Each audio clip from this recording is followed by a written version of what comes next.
यह झील के किनारे एक खूबसूरत सुबह थी। सूरज की सुनहरी किरणें चमकते नीले पानी पर पड़ रही थीं और हल्की हवा ऊंचे पेड़ों की पत्तियों को सरसराने पर मजबूर कर रही थी। पक्की बत्तख झील के ऊपर मस्ती से अपने पंख फड़फड़ाते हुए तैर रही थी। हरी भरी घास के किनारे डैडो मेंढक एक बड़े पत्थर पर बैठा था और अपनी बड़ी जिज्ञासु आँखों से उसे देख रहा था। चलो डैडो, आज पानी बहुत अच्छा लग रहा है, पक्की बत्तख ने आवाज लगाई। डैडो मेंढक हंस पड़ा और एक तैरते हुए पत्ते पर कूद गया। तुम जानती हो कि मुझे तैरने से ज्यादा उछल कूद पसंद है, उसने मुस्कुराते हुए कहा। दोनों दोस्त हंस पड़े और सुबह के शांत वातावरण का आनंद लेने लगे। लेकिन पास की झाड़ी के पीछे चालाक लोमड़ी छिपकर उन्हें भूखी नजरों से देख रही थी। उसके नुकीले दांत चमक रहे थे और उसने मन में सोचा, यह बतख तो बड़ी स्वादिष्ट लगेगी, बस इसे पकड़ने के लिए मुझे थोड़ी चालाकी दिखानी होगी। जैसे ही पक्की बत्तख और डैडो मेंढक खेल रहे थे, झाड़ियों से एक अजीब सरसराहट की आवाज आई, जिससे वे चौकन्ने हो गए। पक्की बत्तख ने अपने पंख हल्के से फैला लिए, तैयार रहने के लिए। डैडो मेंढक की भी आंखें सिकुड़ गईं। उसका दिल कह रहा था कि कोई खतरा पास ही है। इससे पहले कि वे कुछ कर पाते, चालाक लोमड़ी झाड़ियों से बाहर निकली और मुस्कुराने लगी। अरे वाह, यहाँ तो एक बत्तख और एक मेंढक बड़े मजे से खेल रहे हैं, उसने बड़ी चालाकी से कहा। डैडो मेंढक थोड़ा घबरा गया, लेकिन पक्की बत्तख पीछे नहीं हटी। हम बस अपना दिन अच्छा बिता रहे हैं, तुम्हें क्या चाहिए, उसने हिम्मत से पूछा। चालाक लोमड़ी धीरे धीरे उनके चारों ओर घूमने लगी। अरे कुछ नहीं, बस दोस्ती की एक छोटी सी बात, उसने कहा। लेकिन उसकी आंखें उसके असली इरादे बता रही थीं। डैडो मेंढक को समझ में आ गया कि उन्हें अपनी चतुराई से बचना होगा। तुम्हें पता है, उसने उत्साह दिखाते हुए कहा,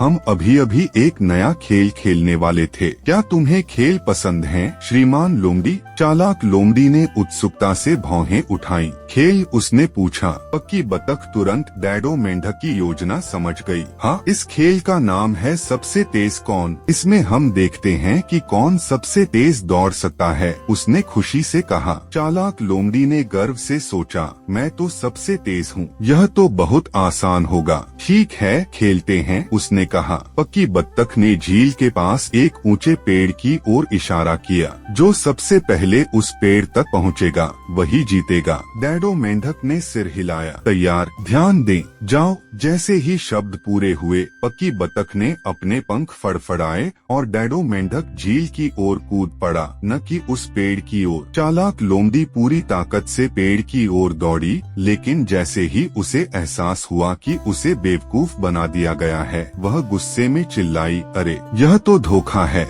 जब तक चालाक लोमड़ी समझ पाती, पक्की बत्तख झील के ऊपर उड़ चुकी थी और डैडो मेंढक कमल के पत्तों पर कूदता जा रहा था। नाराज होकर चालाक लोमड़ी झील के किनारे की ओर भागी। तुम मुझसे बच नहीं सकते, उसने गुस्से में कहा। जैसे ही उसने छलांग लगाई, पक्की बत्तख ने अपने मजबूत पंखों से पानी का एक बड़ा छींटा उसकी ओर फेंका। चालाक लोमड़ी चीखी, क्योंकि पानी की तेज बौछार उसे पूरी तरह से भिगो चुकी थी। फिसलन भरी मिट्टी के कारण उसका पैर फिसल गया और वह सीधा झील में जा गिरी। पानी में डूबते ही चालाक लोमड़ी घबरा गई। बचाओ, मैं तैर नहीं सकती, उसने डर से चिल्लाया। पक्की बत्तख और डैडो मेंढक दूर से उसे देख रहे थे। हमें उसकी मदद करनी चाहिए, डैडो मेंढक ने पूछा। पक्की बत्तख ने कुछ देर सोचा और फिर कहा, भले ही उसने हमें धोखा देने की कोशिश की, हमें फिर भी दयालु होना चाहिए। वह झील में तैरकर एक तैरता हुआ लकड़ी का लट्ठा चालाक लोमड़ी की ओर धकेलने लगी। इसे पकड़ो और किनारे तक आ जाओ, उसने कहा। चालाक लोमड़ी ने कांपते हुए लकड़ी पकड़ ली और धीरे धीरे किनारे की ओर आ गई। पूरी तरह भीग चुकी चालाक लोमड़ी ने पक्की बत्तख और डैडो मेंढक को आश्चर्य से देखा। तुमने मेरी जान बचाई,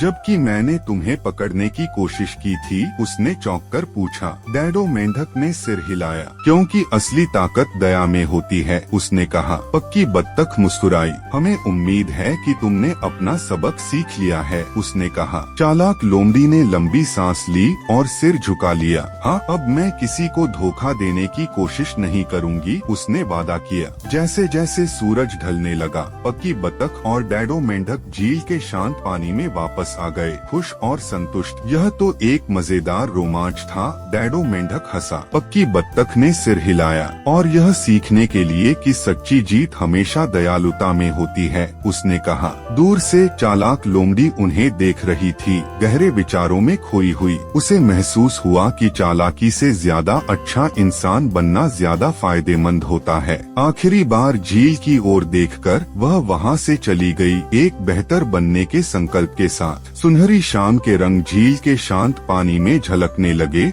और दो दोस्तों ने एक और शांतिपूर्ण शाम का आनंद लिया। कहानी की सीख: चालाक होना अच्छी बात है, लेकिन सच्ची ताकत दयालुता में होती है।